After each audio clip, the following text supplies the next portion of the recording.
시청자 여러분 안녕하십니까? 부자 멘토 조민기입니다. 최근 부동산 정책, 특히나 정부의 향방이 상당히 규제 쪽으로 또 더 턴을 하고 있는 과정입니다. 자, 그런데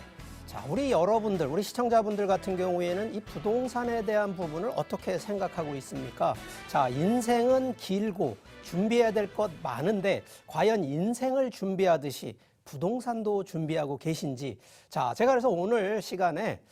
부동산에 대한 실전, 투자에 대한 사례를 통해서 부동산 포트폴리오라든가 일생 전반에 걸쳐서 어떤 준비를 좀 해야 되는지, 자, 이런 내용으로 오늘 준비를 했고요. 혹시 방송 보시다가 부동산에 대한 고민이라든가 본인이 또 투자한 이런 매물에 대한 컨셉으로 질문이 또 있으신 분들은 하시라도 전화를 좀 주시면 저희가 또 성심성의껏 상담을 좀 해드릴 테니까 방송 보시면서 전화 주시기 바라겠습니다.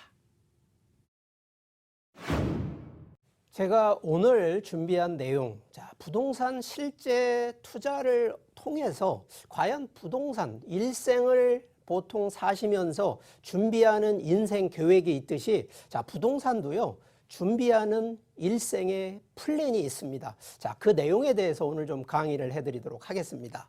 자, 실제 이 부동산 투자를 하신 케이스, 이 부산에 거주하시는 45세 자영업 하시는 분 같은데, 자, 이분이 실제 자산 축적과 노후 대비의 자산 관리 컨셉으로 이 투자 방향을 좀 잡으신 분인데, 자, 보유 자산 지금 현재 8억 원인데, 아파트, 자, 거주하는 아파트 한 채에 오피스텔 두 채로 나름대로는 그래도 내 집 마련에 부동산 상당히 그래도 성공하신 케이스인데, 자, 이분 같은 경우 필요한 게 과연 주택 쪽 컨셉 그리고 상업용 쪽 토지 쪽으로 좀 포트폴리오에 대한 부분이 조금 다소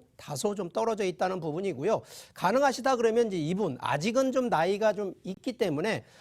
점차적으로 이 거주와 임대를 통해서 월 400 정도의 임대 수익을 통하면서 시세 차익을 좀 보는 컨셉인데, 자, 우리가 부동산 자산을 좀 한번 따져 보니까 이 통계치로 보니까 좀 연령층이 좀 낮으신 분들은 당연한 얘기지만 좀 주택 쪽으로 비중을 좀 많이 가져가시는 편향을 좀 보여드리고요. 고연령층, 좀 나이 연세가 좀 있으신 분들은 상업용 쪽 부동산으로 해서 아무래도 노후 대비 임대 수익 쪽으로 많이 편중을 하고 있다는 것을 좀 통계치적인 자료를 통해서 우리가 반증을 하는데, 자, 실제 우리가 노후를 준비한다라는 거는 연세가 있을 때, 특히나 근로소득이나 이런 부분이 없을 때 충분히 경제활동에 막힘없이 그래도 자유롭게 살 수 있는 부분을 좀 현금, 특히나 경제성을 만드는 게 중요한데, 자, 우리가 보통 이 또 해당되는 거 통계치로 보니까요, 실제 자산이 그냥 근로소득으로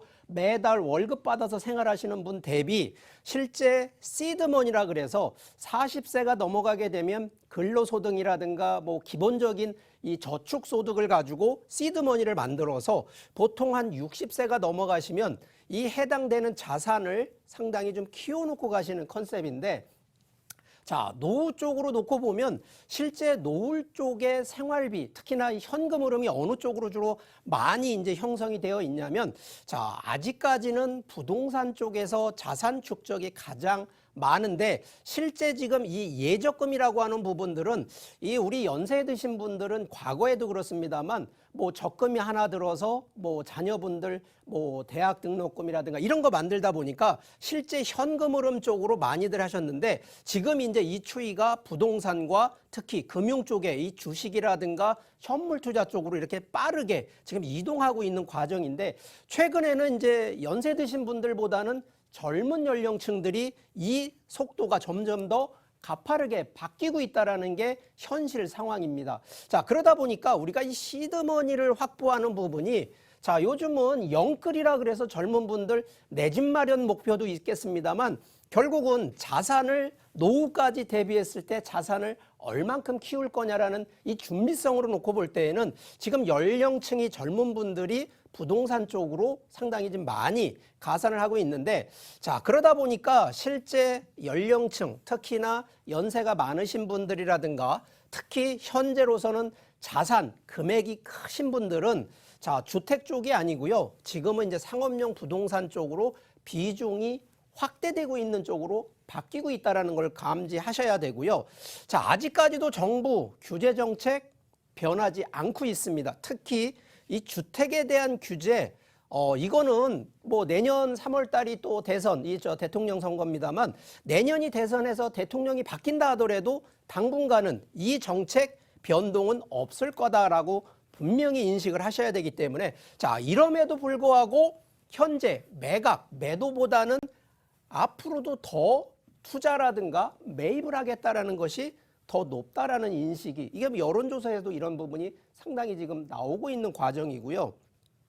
자, 코로나로 인해서 경기 전망 가뜩이나 경제 활동이 어려운 시기임에도 자, 부동산 경기 아직 전망은 상당히 긍정적이다라는 측면에서 볼 때에는 과연 우리가 노후에 준비해야 되는 자산 비중 중에서 자, 과연 부동산을 이러한 규제라든가 정부의 정책 때문에 손을 놓고 내려놓아야 될까라는 측면에서는 이런 부분은 굳이 염려하지 않으셔도 된다는 점을 강조드리겠고요. 자, 그러다 보니까 실제 우리가 과연 인생 기준으로 놓고 봤을 때 과연 부동산에 어떤 식으로 자산 관리, 특히 투자의 방향을 잡을 건지에 대한 조금 팁을 드린다 그러면 자, 지금 아직 저연령층, 아직 연령층이 좀 낮으신 분들은 자, 주택은 당연합니다만 이거 실거주를 하셔야 됩니다. 특히나 지금이라도 내 집 마련 못 하시는 분들 상당히 좀 마음으로 급하실 수밖에 없는 과정인데 자, 근데 이 부분에 대해서는 지금 정부에서 상당히 공급에 대한 측면을 많이 생각을 하고 있고 자, 앞으로 4년에서 5년 뒤에는 수도권을 중심으로 해서는 상당히 주택 공급이 많아지기 때문에 제가 볼 때는 굳이 실거주에 대한 컨셉의 이 마인드만 가지고는 쫓아가지 말라는 얘기를 하는데 그래도 비중을 볼 때는 한 45%는 주택 비중에 우선하라라는 얘기를 드리는 거고 자, 두 번째는 결국은 노후 대비 준비를 하기 위해서는 바로 이 임대 수익 쪽 측면을 보셔야 되는데 자, 이 부분이 한 40% 정도 그리고 나머지 이제 토지에 대한 부분은요. 실제 이 해당되는 이 세 가지 상품의 이 포트폴리오를 해드리는 이 얘기는 이 수익에 대한 부분도 있겠습니다만 두 번째는 바로 이 세금에 대한 부분이 들어가거든요. 그래서 세금을 좀 더 분산을 해야지만이 이 세테크라고 하는 부분의 효과도 같이 누릴 수 있다는 얘기 때문에 토지 같은 경우는 한 15% 정도에서 시세 차익이나 아니면 개발 수익 쪽 컨셉으로 해서 분산 투자를 반드시 하라는 얘기를 드리고요. 자, 과연 그러면 이제 포트폴리오로 이렇게 투자를 해 놓는다 그러면 일단 기본적으로는 좀 더 중장기적인 컨셉에서는 안정된 투자긴 한데 자, 과연 우리가 그러면 주택 기준으로 했을 때 여러 채를 보유하기보다는 유망지역 세금 절세 포함해서 자, 이게 제일 중요합니다. 경기 순환율이라 그래서 5년을 보고 갈 건지 10년을 보고 갈 건지에 대한 바로 이런 회전율을 보시기 때문에 자, 연령대별로 투자에 대한 컨셉 다양하게 좀 구성을 하셔야 되고 분산 투자 반드시 하셔야 되고 자, 요즘은 세금에 대한 검토 반드시 하시라는 얘기를 드리기 때문에 자, 요런 내용으로 조금 미리